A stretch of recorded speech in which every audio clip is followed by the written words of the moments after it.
Magandang araw po mga kaibigan, mga kababayan, lalong-lalo na po sa giliw nating mga taga-subaybay at sa mga nag-aantabay po ng ating video dyan. At welcome back po ulit sa YouTube channel ng Hiwaga ng Kasaysayan. Sa pagkakataong ito makikita nyo meron po tayong bisita. At siya po ay si Kuya Jels TV na isa pong motovlogger. Kaya magkamusta po kayo sa kanila? Magandang gabi po, magandang araw po sa inyong Apo. lahat. Ako po si Jels TV. Apo. Yan, si Kuya po yung kababayan po natin sa Iglesia ni Cristo na nag-invite po sa atin sa isang pagsamba po dito sa lokal ng Solis. Ngayon, ito po si Kuya, nagkita po kami kaninang umaga, ni-record po namin pala ito, January 9 ng gabi. Pero nagkita po kami ni Kuya kaninang umaga dito sa Quirino Grandstand. Makikita nyo, nasa harap lang kami ng Manila Hotel. 1 minute away lang po ito pag maglalakad dito sa Quirino, sa tabi lang talaga siya. Ngayon, nag-book po kami ng matutuluyan dito, January 8 pa lang po. Ngayon, nung nagsiyasat na ako ng January 9 dito sa Quirino Grandstand, after ng traslasyon ng Nazareno, ng mga kababayan natin sa Katoliko, nakita ko po si Kuya Jels kasi may itatanong nga po ako sa kanya dapat about sa National Rally for Peace. Nakikita ko nagvi-video siya. Ngayon, inassume ko na baka ito, makikipagkaisa rin ito.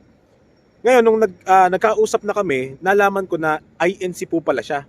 Ngayon, alam naman nating lahat na ang mangunguna po dyan sa National Rally for Peace ay ang Iglesia ni Cristo po. Kaya simula kaninang umaga, magkasama na kami ni Kuya Jels TV at sabi ko, Kuya, baka pwedeng sumama ka dito sa video at kahit papaano ay makapag-provide ng ibang information na. Ngayon, Kuya Jels, ano nga ba yung ginagawa mo kanina na pag-video po? Yun nga po, nagpunta na ako agad dito sa Quirino Grandstand para makapagbigay ng informasyon po para na rin doon sa mga kababayan natin na gustong tumungod sa Apo. Quirino Grandstand sa gagawin nating National Rally for Peace. So siniyasat ko na rin kung Opo. ang lugar ba ay magiging maayos, Oo. malinis na agad dahil nga nagkaroon Apo. nga po ng translation po dito kanina. So Ayun. Nagkakaisa kami Tama po. Nagkakaisa kami ng layunin Kumbaga, sabi ko nga sa isang unexpected na pagkakataon pag talagang niloob ng langit na may makatagpo ka na kalayunin mo, talagang pagtatagpuin kayo. Bakit? Kasi nagkakasundo yung diwa ninyo Isipin ninyo, January 9 pa lang, andito na kami. Diba? Pinagtagpo kami para kahit paano ay magkaroon kami ng kaunti pag-uusap at kahit paano may kaaliwan din syempre sa amin kasi sa ngayon wala pa si munting kaalaman dito kaya sabi ko talagang kailangan ko muna mapag-isa.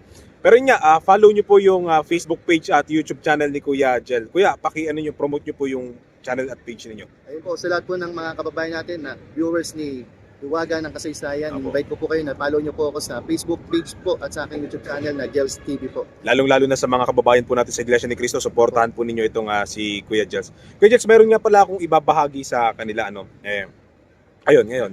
Tungkol naman ito sa mga black propaganda, sa mga black agenda ng bias medias and networks. Oo. So yun po, maiwan ko na po muna kayo. Opo. Tutuloy ko rin po muna yung aking ginagawang pagsisiyasat dito sa lugar para Ayun, makapagbigay ng okay po. information din po. Ay, di na kayo sasama hanggang dulo. Di na po. Okay, sige. Maraming salamat po. Okay, balik Kuya. Dito na lang ulit tayo magkita kasi sabi ko magkakape pa kami pagkatapos nito Opo. Oo. Paano Kuya? Ingat po. Opo. Opo, Sige po. thank you po. Okay po, okay po. Okay po. Okay po. Ayun, mga kababayan, mga kaibigan, si Kuya Jels TV, i-follow po ninyo siya sa Facebook page at YouTube channel niya.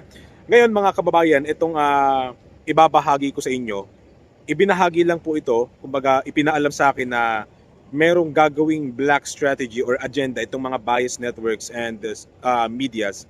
Kasama na yung mga content creators na nagbabalak nga manggulo. Ngayon, kung makikita po ninyo, mga kababayan, mga kaibigan, meron na pong kumakalat na mga balita ngayon, lalo sa social media, na after nga ng traslasyon ng Nazareno ay talagang nagdulot ng maraming kalat, ng maraming basura yung nasabing aktibidad ng mga kababayan natin sa Katolisismo. Ngayon mga kaibigan, pagkadating ko dito sa Quirino, nagsiyasat agad ako, pagkatapos nga ng traslasyon, nagsiyasat ako, sabi ko meron naman talagang mga kalat, meron naman talagang mga basura. Nga lang, yung iba doon, nililinis na po ng mga kababayan natin. Nga lang, etong kumalat po sa balita, ang pinapakalat ng mga social media, lalo sa headline nila, eto palang traslasyon daw ay nagdulot ng basura at ng napakaraming kalat. Kaya ngayon, ang nangyari, sabi ko, bakit gano'n naman ang nangyari? Na para bagang ang headline ay maling-mali na. Fake news nga, ika nga. Bakit ko nasabing fake news? Kasi hindi pa naman tapos ang aktibidad. Hindi pa naman tapos yung traslasyon, kino-cover up na agad nila yung mga basura at mga kalat na nililinis naman po ng mga kababayan natin sa Katoliko. Ngayon naisip ko at nung mga nagsabi din sa amin ng information na baka ganyan din ang gawin ng mga social media at networks at medias sa Iglesia ni Cristo na National Rally for Peace na kanilang pangungunahan kasama ng sambayan ng Pilipino. Na baka mamaya, pero ito bilin ko nga, ang pamunuan na ng Iglesia ni Cristo ang nagsabi na magdala ang bawat isa na makikipagkaisa sa rally ng trash bins para pagka may mga kalat doon na ilalagay. Kasi kung paanong malinis tayong tutungo dito sa Quirino Grandstand, ganun din po kalinis tayong aalis. Pero ito nga sabi ko, lahat po ng pagtitipon, maging rally man yan o protesta, hindi pwedeng walang iwan na kalat yan. Hindi pwedeng 100% yung venue walang basura kahit isa. Hindi pwede yun. Bakit? Kasi may mga pagkakataon na nga sa sobrang dami ng tao, hindi naaasikaso yung basura. Hindi na naaasikaso yung kalat. Kasi ang pinaka-focus nila ay yung aktibidad na po na kanilang isinasagawa. Kaya tulad niyan kanina, sa traslasyon, maraming kalat. Kinover up agad ng mga media na nagdulot naman daw talaga ng kalat. Talaga namang magdudulot yun. Kasi may mga tao dun. At yung mga taong yun, kailangan nilang uminom ng tubig, kailangan nilang kumain. Malamang sa malamang, talagang yung mga basura nun, kung saan-saan na nila matatapon. Pero natitiyak ko sa National Rally for Peace, unintentionally naman ang pagtatapon ng mga yan. So, siguro kung may basura man doon, nakalimutan o di kaya nalaglag, di ba? Ang sinasabi ko lang dito sana sa mga networks and medias dyan, lalong-lalo na sa mga magko-cover na content creators, wag naman sana ninyong i-focus yung kalat lang o yung basura lang. Kundi hayaan ninyong matapos yung paglilinis. Kasi baka mamaya nagko-cover kayo, nag-video kayo, hindi pa naman tapos ang aktibidad. Talagang may kalat na maiiwan doon. Bakit kamo? Kasi hindi pa tapos yung isinasagawang gawain o aktibidad dito sa dako ng Quirino Grandstand. Hayaan ninyong matapos bago ninyo videohan o bago ninyo i-cover. Ngayon, kung wala talagang maglilinis after ilang oras matapos ng aktibidad, doon na kayo pwedeng mag-report. Doon na kayo pwedeng magbalita na walang naglilinis at nag-iwan lang ng tuwangwang. Iba po kasi yung terminong nag-iwan ang Iglesia ni Cristo at ang iba pang religion matapos magsagawa ng National Rally for Peace. Pag sinabing iniwan, pinabayaan yan. Ang tanong, pinabayaan ba talaga? Iyan nga yung sinasabi namin na noong 2018, nagsagawa ang Iglesia ni Cristo ng aktibidad dito rin sa Rojas Boulevard at kasama tong Quirino Grandstand sa kanila pong venue. Ngayon, etong isang bias media na ito na talagang kilalang kilala at tumanda na sa edad ang kanilang networks, ang binivideohan lang ay yung mga kalat. Ang binivideohan lang kasama nung nagre-report yung sandamakmak, yung pulupulutong na basura na. Ngayon, ang hindi nila alam, binivideohan pala sila ng mga kapatid sa Iglesia ni Cristo, lalong-lalo na yung mga tinatawag sa kanila na SCAN, na church officer nga na nandun sa video na huling-huli na ang kino-cover lang ng cameraman at ng reporter ay yung sandamakmak na kalat. Pero sa kabila, as in nasa likod lang nila, may mga SCAN na naglilinis, may mga kapatid na nagvo-voluntarily naglilinis na. Ngayon, yung kino-cover up pala yung mga kino-cover pala o kinukuha na ng video ng cameraman, yun pala ay nakatambak na basura, nakukunin na lang ng dump trucks. Na kaya hindi pa nakukuha, nakatiwangwang doon kasi yung dump trucks nga naman pabalik-balik.